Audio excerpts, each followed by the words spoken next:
क्या काम टालने वाले सिर्फ आलसी हैं? आलसी होने का क्या मतलब है? क्या विलंब करने वाले आलसी हैं? मैं यह हर समय सुनता हूँ, विलंब करने वाले सिर्फ आलसी होते हैं। मेरा मानना है कि इसमें कुछ सच्चाई है, कम से कम शब्दों के अर्थ के संदर्भ में। हालांकि मुझे इस कथन पर कुछ महत्वपूर्ण आपत्तियां भी हैं। आलस का शाब्दिक परिभाषा में काम करने के लिए अनिच्छुक, थोड़ा काम करना और शिथिलता शामिल है। आलसी का पर्यायवाची शब्द स्लोथ, एक सुस्त जानवर है। कैथोलिक चर्च में सुस्ती का एक लंबा इतिहास रहा है, जिसकी शुरुआत एकेडिया, उदासी की धारणा से हुई थी, जो 17वीं शताब्दी तक एक पाप बन गया था जिसे हम आमतौर पर आलस कहते हैं। शिथिलता का अर्थ अनिच्छा या कार्य न करने की इच्छा, यहाँ तक कि सुस्ती को भी प्रकट करता है। विलंब करने वाले अक्सर टिप्पणी करते हैं कि उनके पास कार्य करने के लिए आवश्यक प्रेरणा की कमी है। उनके पास कार्य करने का इरादा है, लेकिन वे समय पर कार्य करने में विफल रहते हैं, हालांकि वे मानते हैं कि वे अभी कार्य कर सकते हैं, अभी कार्य करना उनके हित में है, और वे स्वेच्छा से कार्य नहीं करना चुन रहे हैं। शब्दों के अर्थ आधारित दृष्टिकोण से ऐसा प्रतीत होता है कि यह कथन उचित है कि विलंब करने वाले आलसी होते हैं।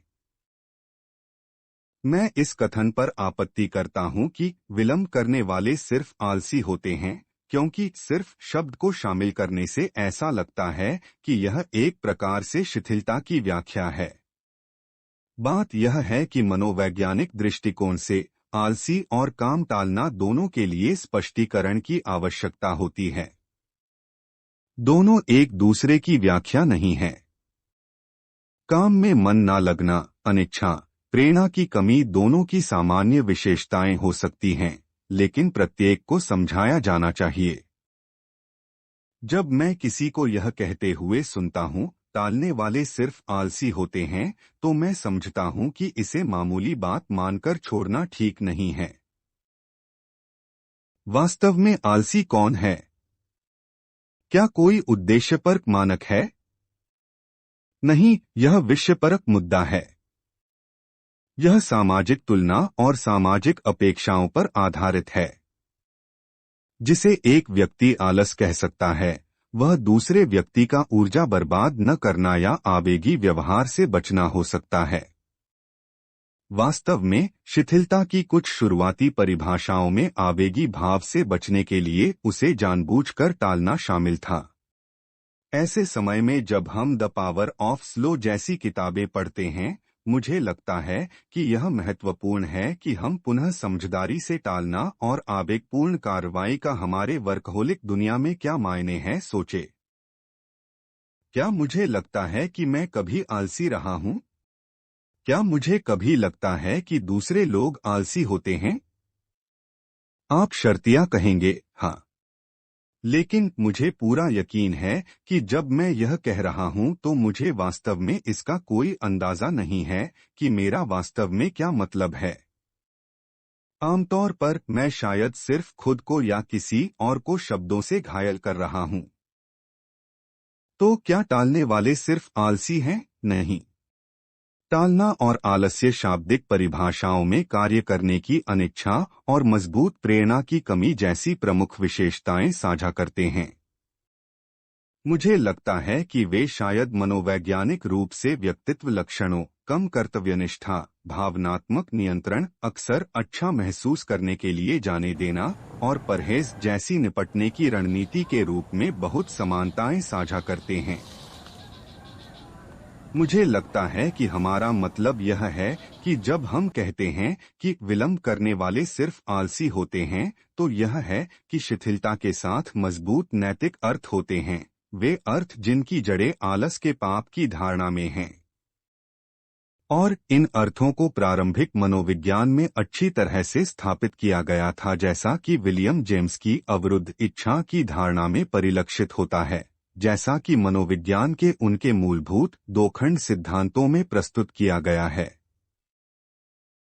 आपके चिंतन के लिए जेम्स के सबसे काव्यपूर्ण लेखन का एक अंश यहाँ दिया गया है। जेम्स से लिया गया 1908 खंड 2 पृष्ठ 547। यहाँ हमारा सत्य से सामना होता है। वे विचार जो इन सुस्त अवस्थाओं में चेष्टा को प्राप्त करने में विफल होते हैं, रक्त उबाल लाने में विफल होते हैं, बहुत दूर और असत्य प्रतीत होते हैं।